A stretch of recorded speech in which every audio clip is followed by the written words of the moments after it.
Hello, Tito Jeff here, Orbac City, Leyte, the Philippines. Today's July 6th, Monday. We just had lunch, and we thought I'd do this video pretty quick. So today, I want to talk about what is so bad about living in the Philippines. What's the bad stuff? I'll first say that all the good stuff outweighs the bad stuff. There are some things you've got to adjust it to. I'll tell you, the number one problem that I have in the Philippines is driving. Because there are no rules. Well, actually, there's two rules. Two rules. Nobody has the right of way, and everybody has the right of way. So people here mostly get their license by paying for it. I don't know if anybody ever takes a test. You have to go to a driving school. And my wife had to do this. She went to an 8-hour class, and she's supposed to have 8 hours of driving instruction. And she did both of those things. And I do see people driving around in these driving school cars. And they drive through our neighborhood. And you can tell it's a student. So that does happen. But there's a lot of people that just pay for their driver's license, or they just don't have one. They're driving around with no license. Some of my brothers are like that. We've helped them get their license so they can stay out of trouble. So that's the problem. There's no rules. Even a police officer admitted that to me the other day. I was talking to him, and he said, "Yeah, there's not really any rules. There are written rules of the road, but nobody follows them. And if you do violate have a traffic violation and you have an accident, you will be taken to the police station." I can't tell much more than that, but that happens here. Another thing, foreigners are not allowed to own land here. If you haven't learned that yet, you can't come here and buy a piece of land. It's in the Constitution. You can buy land in your fiance or spouse's name. She can own the land. You can buy a land and build a house together, and your name can be on the title of the house, I think, but you can't own the land. You can't own more than 40% of a business. It's also in the Constitution. Healthcare.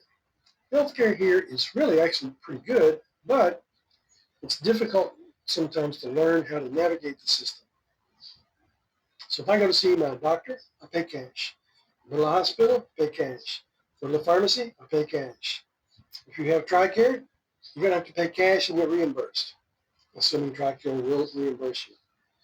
But it's only like $10 to go to my cardiologist. And prescriptions are cheaper here. Although that's, like in America, it's probably the most expensive part of healthcare here. At the hospital, I, for instance, had to have an angiogram. And that's where they inject dye into your veins and look at a picture of your heart to see if you have blockages of your coronary arteries. If you have a blockage of the main artery, then they can also, while they're in there, install a stent, which keeps it open. Well, fortunately, I didn't need any stents. But going into the hospital, I did acknowledge that if I needed a stent, I wanted to have one installed. So they charged me a deposit, 50% up front, for the stent and everything. The whole cost was $400,000. I paid $200,000 down payment, but I didn't need a stent, so I got a refund. So I forget what my bill was, but I only paid about $80,000, I think it was. After I used PhilHealth, which is a state-run health insurance company here. It's more like a discount card, but it's only for hospitalization. And then I got a senior citizen discount, even though foreign guys are not allowed to have senior citizens card. They did not require that. They only required to see my alien certificate of registration with my birthday on it. And they are allowed to voluntarily give me a discount. For Filipino citizens, senior citizens, it's mandatory, 20% discount. So I had to wait 2 or 3 weeks and I got a refund. If you need medicine at the hospital, you need to have someone with you. If you go to the hospital, you need a caretaker. So it's someone in your family, your spouse, your girlfriend, needs to be there with you 24/7. If there's not somebody there with you, they get concerned and they want to know where's your caretaker. They have to go to the pharmacy for you. They have to go buy water, drinks. Um, Sometimes they have to help you with things. So they don't give you any water to drink, not with meals. They don't give you a cup of water to take a pill with. You got to have your own water. Like I said, cash for everything. Cash for blood work. If you want to get blood work, you submit the prescription for the blood work to the lab. They give you a receipt. You go over to the cashier. You pay. You go back to the lab and say, I paid. And then they withdraw the blood. And they tell you when to come back and get the results. You have to take the results to the doctor yourself and keep your own records. Waiting in line. Waiting in line is not as annoying as it used to be. Sometimes if I'm in a hurry, I'll still get lazy. Yesterday, I went to Lou's Pharmacy to buy some fruit cocktail. One can of fruit cocktail for my wife. She wanted to make some fruit salad, and I bought a cup of ice cream for the other boy. Well, I was in line for about 20 minutes. But, that's just the way it is here. You just got to get used to it. Loud music. Now, depending on where you live, some of your neighbors are going to play loud music all the time. Our neighbors do play some music, and it's not too bad. We also play some music. My wife likes to listen to music, and we do karaoke. But for instance, at Robinson's Mall, at the grocery store, they play music, they disco. Sometimes it's gospel music, sometimes it's rap music. And you don't know. They don't know what they're playing. But it's loud. When I first came here, that was really annoying, especially standing in the checkout line waiting and having to listen to music that I did not select. The one store uh, in Lanao, Barangay Lanao, has speakers outside the store as you enter the store. I mean, it's really loud. Sometimes I've gone in with my fingers in my ears because it's so loud. An election campaign, they play loud music. During the presidential election, there was a building downtown where they played music from the winner, the eventual winner of the election, and his vice presidential candidate. That was really annoying. The other thing is, not available, sir. Not available. So if you go to a restaurant, for instance, I went to a sizzling restaurant, looked at the menus. Oh, they got a cheeseburger. Maybe I found a good cheeseburger here at this restaurant. Because it looked good in the menu, it looked good in the picture. So I said, I couldn't see what all was on. So what all is on this burger? There's no description. And so she told me what was included on the burger. I said, okay, I'll have that. She says, oh, it's not available, sir. All right. Why didn't you tell me before we went through all that? Sometimes at Mang Inasal, for instance, it's a chicken restaurant. Chicken leg quarters, grilled on a grill, soaked in soy sauce. And it's really pretty delicious.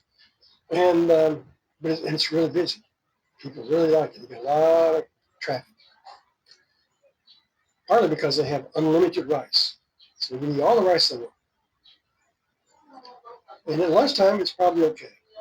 But after about 2 o'clock, maybe 3 o'clock in the afternoon, somewhere in there, you go into Mang Inasal and get your favorite meal, it might be, oh, that's not available, sir, because they sell out.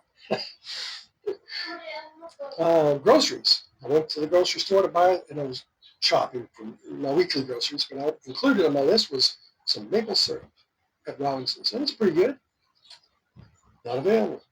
I had it last week, they didn't have it this week. They didn't have it for like 5 weeks straight. Finally, it showed up after I've learned how to make my own, so I won't be buying it anymore. Christmas carolers. Every last week in November to actually after the first week, 2 weeks of January, uh, we have these people come around to the gate of our house and they'll start singing Christmas songs. And they'll say, Merry Christmas, or Advance Merry Christmas. And if you don't go out and give them some money, they'll sing louder. They'll keep singing louder until you come out and get some money. Or eventually maybe they'll go away.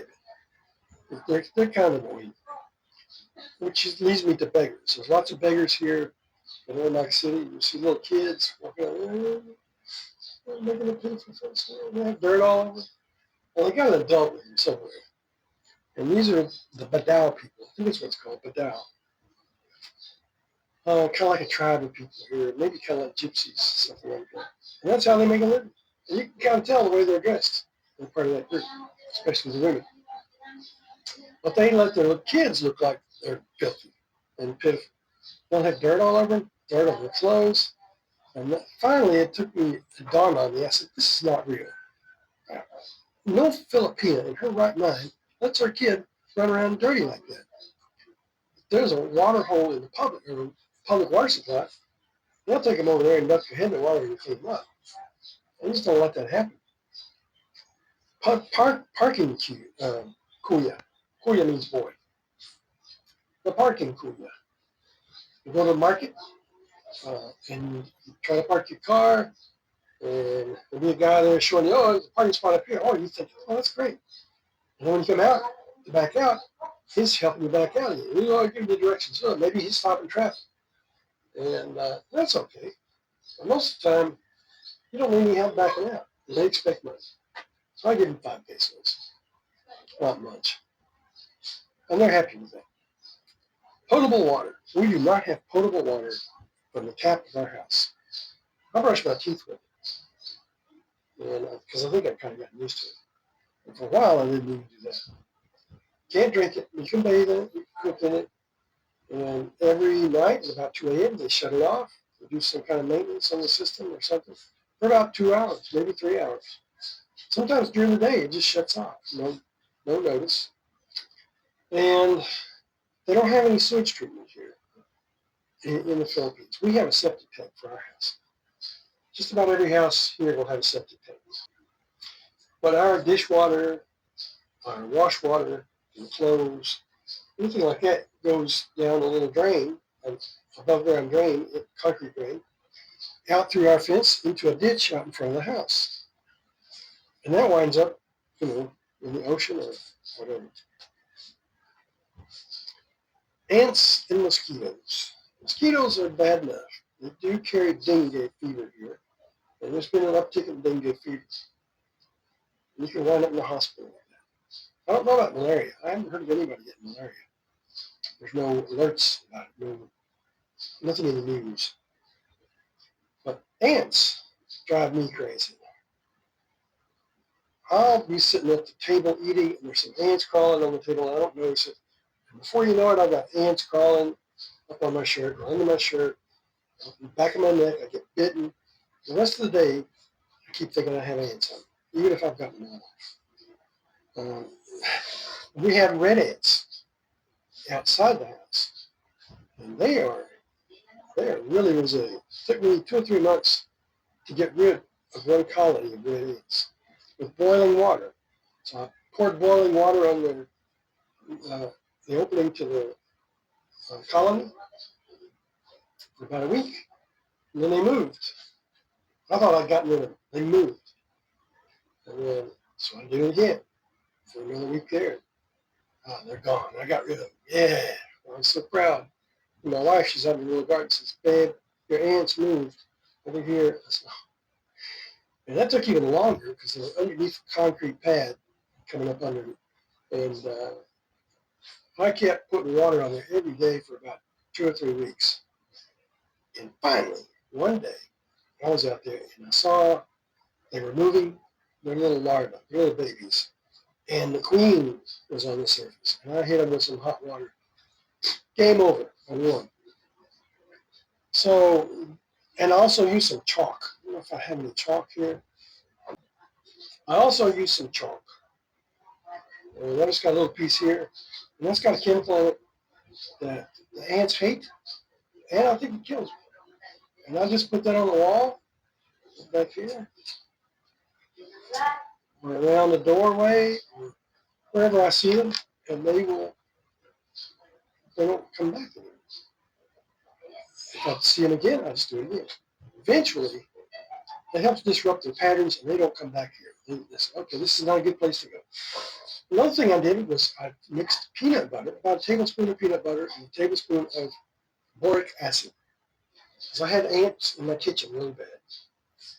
So I made several of these and put them around. And you could see the ants crawling on the wall to my bait.